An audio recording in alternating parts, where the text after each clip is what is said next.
Drug mafia నుంచి బెదిరింపుల వార్తల మీద స్పందించేందుకు enforcement directorate Akun Sabharwal no చెప్పారు. విచారణ జరిగాక అన్ని విషయాలు చెప్తామన్నారు. అప్పటి వరకు ఏం మాట్లాడేది లేదంటున్న అకున్తో Sampath face to face.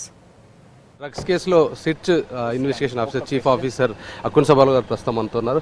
Sir, బెదిరింపు కాల్స్ వస్తున్నాయి అనేది మీకు no comments, absolutely no comments. మొత్తానికి దీంట్లో అంటే డ్రగ్స్ కేసులో చాలా మంది టాలీవుడ్ వాళ్ళని విచారిస్తున్నారు. దాంట్లో అక్యూజ్డ్ గానా, విక్టిమ్ గానా, లేదంటే మరి ఇన్వెస్టిగేషన్ కంప్లీట్ అయిన తర్వాత చెప్పగలుగుతాము. Thank you. డ్రగ్స్ వార్నింగ్ విషయంలో ఏమని చెప్తారా అండి? నేను ఇప్పుడు ఏం చెప్పను. No comments, no comments. Thank you. ఇది డ్రగ్స్ సంబంధించిన కేసులో ఇంటర్నేషనల్ కాల్స్ నుంచి బెదిరింపులు వస్తున్నాయన్న విషయం పైన ఎలాంటి సమాచారం ఇవ్వడం లేదు. దానిపైన ఇప్పట్లో కామెంట్ చేయలేమని చెప్తున్నారు. ఆఫ్ ది రికార్డ్లో మాత్రం కొన్ని కాల్స్ వస్తున్నాయి, బ్లాంక్ కాల్స్ వస్తున్నాయి. ఎక్కువగా బ్లాంక్ కాల్స్ అన్నీ కూడా ఇంటర్నేషనల్ సంబంధించిన కాల్స్ వస్తున్నాయని చెప్తున్నారు. దానిపైన దర్యాప్తు కొనసాగుతుందంటున్నారు. కెమెరామెన్ శ్యామ్తో సంపత్, V6 న్యూస్, హైదరాబాద్.